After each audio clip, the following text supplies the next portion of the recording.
Hello नमस्कार दोस्तों। स्वागत है आपका मेरे चैनल GS51 में।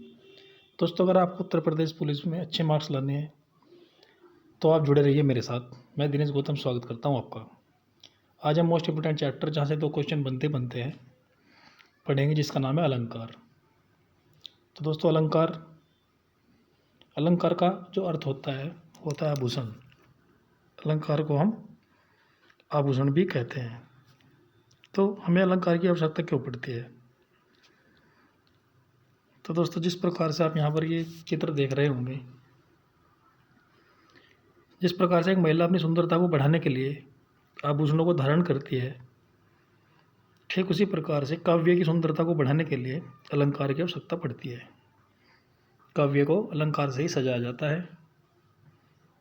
तो दोस्तों, अलंकार 2 प्रकार के होते हैं, शब्द अलंकार, अर्थ अलंकार।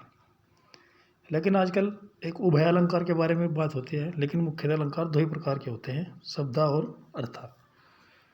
तो आइए बात करते हैं शब्द अलंकार के बारे में। जो इसका पहला पार्ट है आपका शब्द अलंकार। सबसे पहले हम शब्द अलंकार के बारे में पढ़ते हैं। शब्द अलंकार शब्द अलंकार होता क्या है?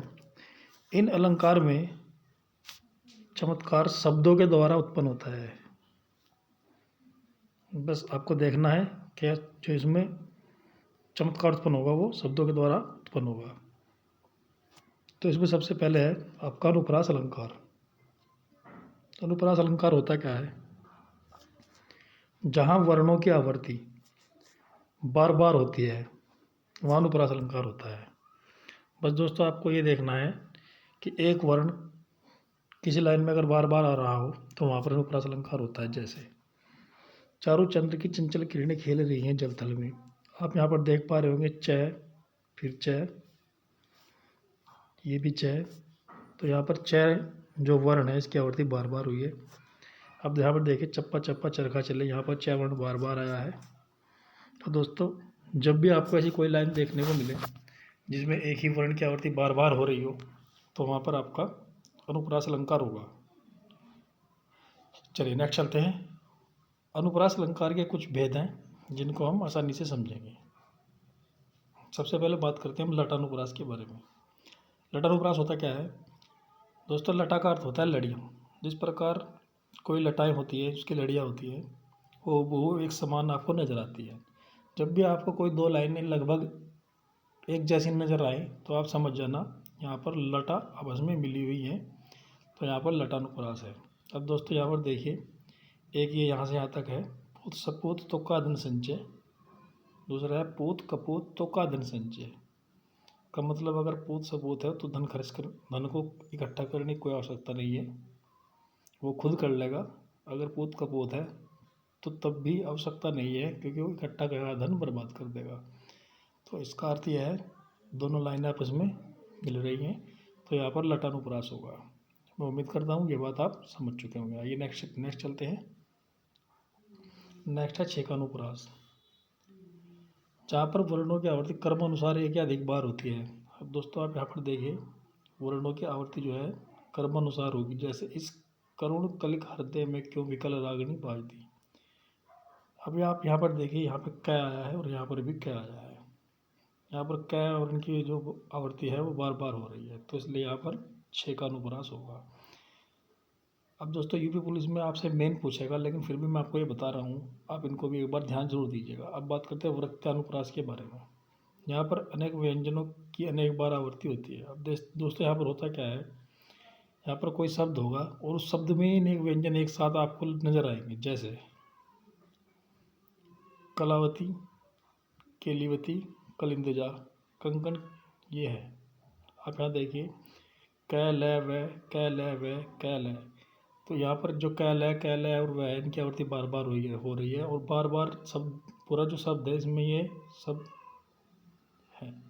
तो इस प्रकार से जब एक ही शब्द में बार बार इनकी आवृत्ति होगी तो वैसे में वृत्तानुप्रास अलंकार हो। जैसे कंकन, इसमें भी यहाँ पर क्या आया है, इसमें भी क्या आया है।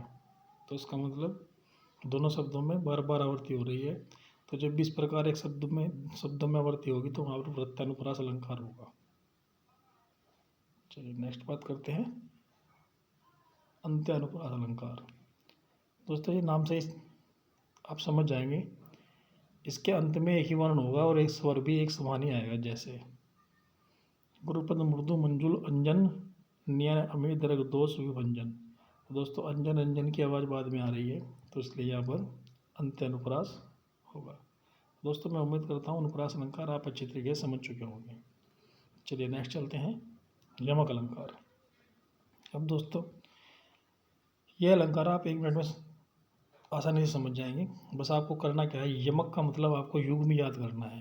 क्या याद रखना है? यमक का अर्थ आपको युग्म। बस अगर आप ये युग्म याद रख लेते हैं तो पूरा अलंकार आपको ये याद हो जाता है। तो दोस्तों जब एक कोई भिन्न भिन्न शब्द दो या दो से अधिक बार आए हों और उनके अर्थ भी अलग हो, जैसे कोई शब्द है, एक शब्द हो या अलग शब्द हो, वहाँ पर दो या दो से अधिक बार आता है और उसके अर्थ भिन्न भिन्न हो जाते हैं, तो वहाँ पर आपका यमक अलंकार होगा। जैसे आप यहाँ पर उदाहरण नंबर 1 देख पा रहे होंगे, ये यहाँ पर लिखा है काली घटा का घमंड घटा। तो दोस्तों यहाँ पर काली घटा से मतलब ये मौसम से है, जो मौसम में काली घटा छा जाती है और वो काफ़ी भयंकर होती है जब वो आती है। और ये लिखा है घमंड घटा, इसका मतलब है जब वो काली घटा आती है उससे भी टकराने, यानी कि उसके घमंड को कम करना।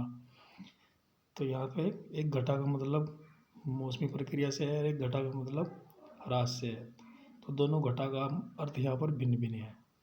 तो आप ये देख सकते हैं कि शब्द अनेक और अर्थ भी अनेक। यहाँ लास्ट में मैंने ये लिखा हुआ है इन शॉर्ट, शब्द अनेक और अर्थ भी अनेक। शब्द भी तो अनेक होंगे, यहाँ पे घटा एक है, दो है, 2 बार घटा आया है, तो उनके अर्थ भी लेकिन अनेक ही होंगे। जैसे कनक कनक के 100 गुनी मदकता दिखाए, वह पाए बोराए जग वह खाए बोराए। तो दोस्तों कनक यहाँ पर पहले कनक का अर्थ सोना, दूसरे कनक का धतूरा, दोनों में मादकता यानी कि नशा होता है। अगर किसी को ज़्यादा धतूरा खा लिया जाए किसी के द्वारा तो वो बोरा आ जाता है, यानी कि पागल हो जाता है। और अगर किसी को ज़्यादा सोना मिल जाए तो वो भी बोरा आ जाता है। तो दोनों के अलग अर्थ जो है कनक के यहाँ पर भिन्न है। एक कनक का अर्थ यहाँ पर सोना, दूसरे कनक का अर्थ यहाँ पर धतूरा है। दोस्तों एक और मैंने यहाँ पर उदाहरण रखा है, 3 बेर खाती थी वह 3 बेर खाती थी। अब दोस्तों यहाँ पर बेर का अर्थ एक फल से है, आपने बेरी फल देखा होगा, और बेर का अर्थ यहाँ पर बार बार खाने से है। तो 3 बेर को वो 3 बेर में यानी कि 3 क्रम में 3 बार खाती थी। तो दोस्तों बेर बेर का अर्थ यहाँ पर भिन्न है। तो दोस्तों जब भी आपको इस तरह से नज़र आए तो आप समझ जाना वहाँ पर यमक अलंकार है। और मैं उम्मीद करता हूँ यमक अलंकार की मैंने एक छोटी सी टैगलाइन लिखी है, शब्द अनेक और अर्थ भी अनेक। अनेक ही शब्द होंगे और अर्थ भी अनेक ही होंगे। तो दोस्तों मैं उम्मीद करता हूँ आप यमक अलंकार समझ चुके होंगे। चलिए नेक्स्ट चलते हैं, श्लेष अलंकार। अब दोस्तों जैसा कि श्लेष अलंकार है, श्लेष का अर्थ होता है चिपका हुआ।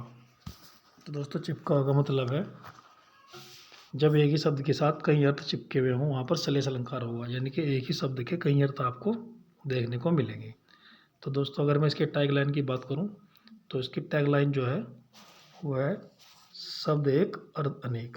क्या है इसकी टैगलाइन? इसकी टैगलाइन आप मान सकते हैं शब्द एक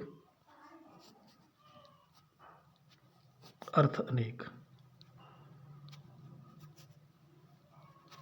बस आपको ये बात ध्यान रखनी है। इसके बाद अब शुरू करते हैं हम आराम से। अब दोस्तों यहाँ पर देखिए, चरण धरत चिंता करत फिर चितवन चौवार, सुवर्ण को ढूंढत फिरत कवि व्यभिचारी चोर। अब दोस्तों यहाँ पर आप देखिए, यहाँ पर एक शब्द आया है सुवर्ण। सुवर्ण को ढूंढत फिरत, इस सुवर्ण को ढूंढते फिरते हैं कौन कौन? कवि, व्यभिचारी और चोर, 3 आदमी ढूंढते हैं। अब दोस्तों कवि के लिए स्वर्ण क्या है? अच्छे अक्षर। व्यभिचारी के लिए स्वर्ण क्या है? जो व्यभिचार में लिप्त होता है, सुंदर महिला, सुंदर स्त्री। और जो चोर होता है उसके लिए स्वर्ण क्या है? सोना। तो यहाँ पर स्वर्ण एक बार आया है, परंतु कवि के लिए स्वर्ण अलग है, व्यभिचारी व्यक्ति के लिए स्वर्ण अलग है, चोर के लिए स्वर्ण अलग है। तो यहाँ पर हर व्यक्ति के लिए अलग अलग स्वर्ण है, लेकिन स्वर्ण यहाँ पर एक बार ही आया है। तो इसका अर्थ है शब्द एक अर्थ अनेक। अब देखिए दोस्तों, नेक्स्ट उदाहरण मैंने लिया है, रही मन पानी राखिए बिन पानी सब सून, पानी गए न उभरे मोती मानुष चून। तो दोस्तों यहाँ पर पानी आया है और इस पानी का जो अर्थ है वो सबके लिए अलग अलग है। रही मन पानी राखिए बिन पानी सब सून, पानी गए न उभरे मोती मानुष चून। पानी एक ही है। यहाँ पर एक बार मोती के अगर परिप्रेक्ष्य में देखा जाए तो इसका मतलब चमक है। मानुष के अगर परिप्रेक्ष्य में देखा जाए तो इसका अर्थ इज्जत है। और चून या आटे के परिप्रेक्ष्य में देखा जाए तो इसका अर्थ आहार बनाने के लिए जो हम इस्तेमाल करते हैं, भोजन बनाने के लिए, रोटी बनाने के लिए चून उससे है। तो दोस्तों अगर इन तीनों चीज़ में पानी ना हो या इनका पानी चला जाए तो इनकी जो वैल्यू है वो ख़त्म हो जाती है। मोती की अगर चमक चली जाए तो मोती बेकार हो जाता है, मनुष्य की प्रतिष्ठा चली जाए तो मनुष्य बेकार हो जाता है, और चून में अगर जल ना हो, पानी ना हो तो चून की कोई वैल्यू नहीं रहती। तो दोस्तों मैं उम्मीद करता हूँ आप शैलेश अलंकार के बारे में जान चुके होंगे। चलिए नेक्स्ट चलते हैं,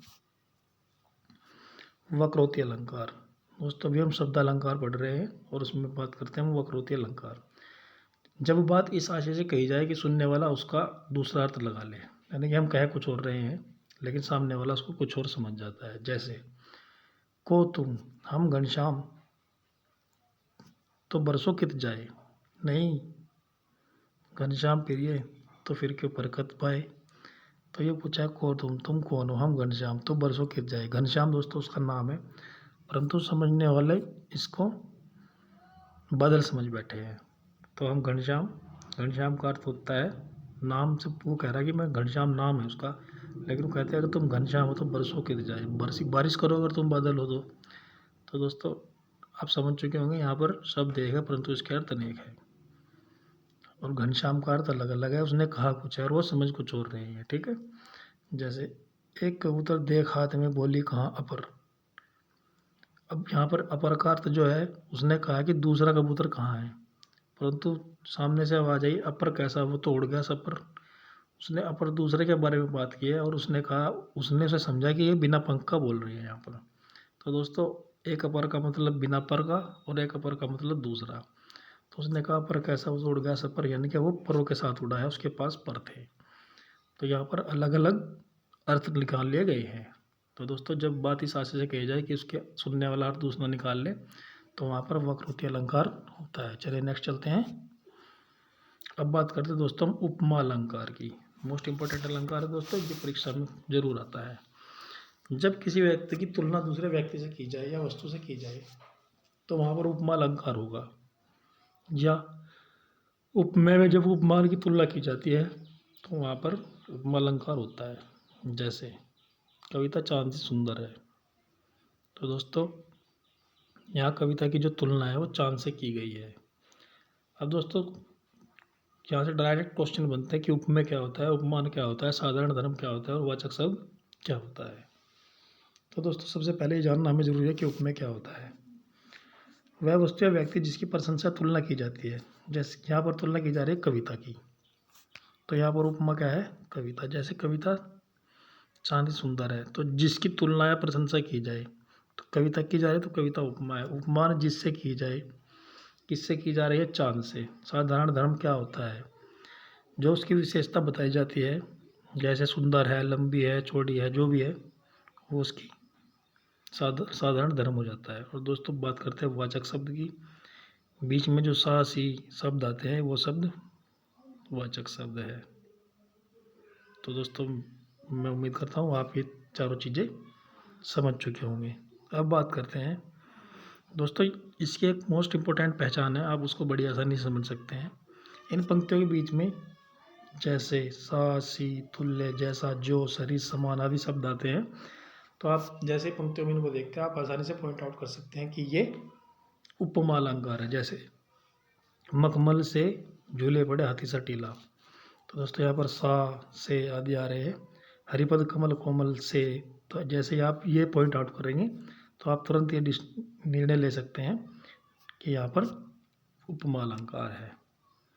तो दोस्तों मैं उम्मीद करता हूँ आप उपमा अलंकार आसानी से समझ चुके होंगे। आइए नेक्स्ट चलते हैं, रूपक अलंकार। तो दोस्तों यहाँ पर लिखा है रूपक अलंकार, जहाँ उपमेय में उपमान का भेद रहित आरोप हो, अर्थात कोई भेद ही ना हो, बस ये मान लो कि मुख ही चंद्र है। एक तरीके से उसको वही मान लिया जाता है जो वो होता नहीं है। जैसे श्री कृष्ण कहते हैं अपनी माँ से, मैया मैं तो चंद्र खिलौना ले हूँ। आप यहाँ पर उदाहरण देख पा रहे हैं। श्री कृष्ण जी कहते हैं मैया मैं तो चंद्र खिलौना ले हूँ, यानी कि चाँद को देखकर कहता है कि मुझे वही खिलौना चाहिए, लेकिन वो खिलौना नहीं होता है, वो चाँद होता है। तो यहाँ पर उपमेय में उपमान का भेद रहित आरोप का मतलब है कि कोई भेद नहीं है दोनों में, दोनों एक ही है। जिस प्रकार श्री कृष्ण चाँद को खिलौना समझ लेते हैं और उसके लिए रोने लगते हैं, तो वहाँ पर रूपक अलंकार माना गया। जैसे शशि मुख पर घूंघट डाले, अचल दीप में छिपाए। तो दोस्तों शशि मुख जो है, शशि मुख पर घूंघट डाले अचल दीप में समाये। अब यहाँ पर शशि मुख जो है उसको किसी का स्वरूप समझ लिया गया है और घूंघट डाले, लेकिन मुख पर घूंघट तो डलता नहीं है, लेकिन फिर भी शशि के मुख किसी का मुख समझ लिया है, तो यहाँ पर रूपक अलंकार होगा। जैसे पायो जी मैंने राम रतन धन पायो, तो आप देख रहे हैं पायो जी मैंने राम रतन धन पायो। दोस्तों यहाँ पर राम को ही रतन समझ लिया गया है, राम को ही रतन धन समझ लिया गया है। जैसे चरण कमल बंदो है राई, यहाँ पर चरणों की जो वो है चरण को ही कमल समझ लिया है, तो चरण की यहाँ पर जो और चरण में कमल में भेद रहित आरोप है। ठीक है, चरण को ही कमल समझ लिया है, या कमल रूपी चरण आपने सुना होगा, तो यहाँ पर भेद रहित आरोप पाया जाता है। अब बात करते हैं उत्प्रेक्षा अलंकार की। तो दोस्तों उत्प्रेक्षा अलंकार जहाँ उपमेय में उपमान की संभावना व्यक्त की जाती है। संभावना का मतलब है मानो, जानो, ये कुछ भी है, मानो ये वह है, आप ऐसे कहते हैं तो एक संभावना व्यक्त होती है। और दोस्तों इसके इन पंक्तियों के मध्य में मानो, जानो, जनहूँ, मनहूँ आदि शब्द आते हैं। तो दोस्तों इसमें आप देखना, बस आपको मानो जानो अगर आप देखोगे, यहाँ पर मैंने ये लिखा हुआ है, मानो जानो ज्यों ही मनहूँ आदि शब्द आते हैं। अब दोस्तों इन पंक्तियों में आपको करना क्या है, बस आपको देखना है मानो झूम रहे ध्रुवी मंद भवन के जो कुछ है, यहाँ पर मानो आ गया तो आप समझ जाना उत्प्रेक्षा अलंकार है। उस काल मारे क्रोध के तन उसका कांपने लगा, मानो आ गया तो आप समझ गए दोस्तों यहाँ पर उत्प्रेक्षा अलंकार है। मुखबाल रवि समलाल होकर ज्वाला सा बोधित हुआ। तो दोस्तों यहाँ पर सास ही सी आए हैं, तो इसमें कौन सा अलंकार होगा ये आप समझ सकते हैं। यहाँ पर उपमा अलंकार है, जब भी सास ही सी आता है तो उपमा अलंकार हो जाता है। चलिए नेक्स्ट चलते हैं। अतिशोक्ति अलंकार, जब कभी उपमेय का वर्णन बढ़ा चढ़ाकर किया जाए। दोस्तों अतिशोक्ति का मतलब होता है बढ़ा चढ़ाकर करना। तो जब भी आप ऐसा कोई लाइन पढ़े जिसमें किसी की प्रशंसा बढ़ा चढ़ाकर की गई हो, तो वहाँ पर अतिशोक्ति अलंकार होगा। जैसे आगे नदियाँ बड़ी अपार, घोड़ा कैसे उतरे पार, राणा ने सोचा इस पार, तब तक चेतक था उस पार। तो दोस्तों ये जो लाइन है इसको बढ़ा चढ़ाकर बोला गया है, क्योंकि नदी को घोड़ा लांघ नहीं सकता, तो बढ़ा चढ़ाकर बोला गया है, इसलिए यहाँ पर अतिशोक्ति अलंकार है। जैसे हनुमान की पूंछ में लगन न पाई आग, लंका सारी जल गई, गए निशाचर भाग। तो दोस्तों ये भी अतिशोक्ति अलंकार है, यहाँ पर आप इसको समझ सकते हैं, बढ़ा चढ़ाकर बताया गया है। अब दोस्तों मोस्ट इंपोर्टेंट है ये विभावना अलंकार। जहाँ कोई कार्य बिना कि यही करने की संभावना व्यक्त की जाती है, वहाँ पर विभावना अलंकार होता है।